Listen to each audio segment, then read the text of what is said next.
السلام علیکم حضرت، اس دفعہ لندن کی کانفرنس میں چندے کی اپیل کی گئی ہے اور اس اپیل کو لے کر قادیانی شور کر رہے ہیں، اعتراض لگا رہے ہیں، تو اس کی کیا حقیقت ہے، اس کو تھوڑا سا واضح فرمائیں۔ بسم اللہ الرحمن الرحیم۔ اصل میں یوں سمجھ لیجئے کہ قادیانیوں کا اس موضوع پہ، چندے کے موضوع پہ شور کرنا بالکل بھیجا ہے، بلکہ اگر میں یوں کہوں کہ یہ ایک ایسا موضوع ہے جس پہ ہمارا اور قادیانیوں کا ایک مسئلے پہ اتفاق ہے۔ اتفاق یہ ہے کہ آپ صلی اللہ علیہ وسلم نے ارشاد فرمایا، جیسا کہ صحیح بخاری کے اندر حدیث مبارکہ موجود ہے، کہ جب اصل عیسیٰ علیہ السلام یعنی آئیں گے جو ہمارے عقیدے کے مطابق ہیں، ان کی مہمات میں سے ایک مہم یا ان کی نشانیوں میں سے ایک نشانی یہ ہے کہ وہ لوگوں کے دوران اتنا مال تقسیم کریں گے، یفیض المال حتی لا یقبلہ احد،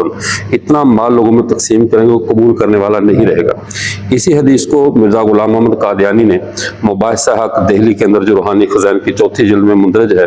اس کے اندر بھی اس حدیث کو نقل کیا، یعنی قادیانیوں کا بھی اتفاق ہے، مرزا قادیانی کا بھی اور ہمارا بھی، کہ عیسیٰ علیہ السلام کی علامت اور پہچان یہ ہے کہ مال اتنا دیں گے کہ کوئی قبول کرنے والا نہیں ملے گا۔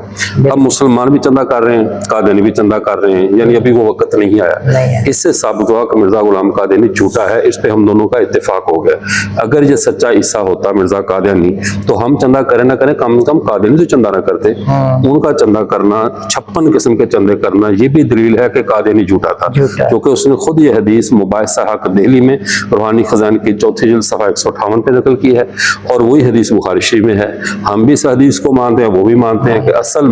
عیسیٰ کے آنے پہ چندے کا سسٹم ختم ہو جائے گا۔ اگر چندے کا سسٹم جاری ہے تو یہ دلیل ہے کہ مرزا قادیانی عیسیٰ نہیں ہے، یہ صریح جھوٹ ہے، اور مرزے کے جھوٹا ہونے پہ اس چندے کے مسئلے پہ ہمارا اور قادیانیوں کا اتفاق ہے۔ ماشاءاللہ، بہت شکریہ جی۔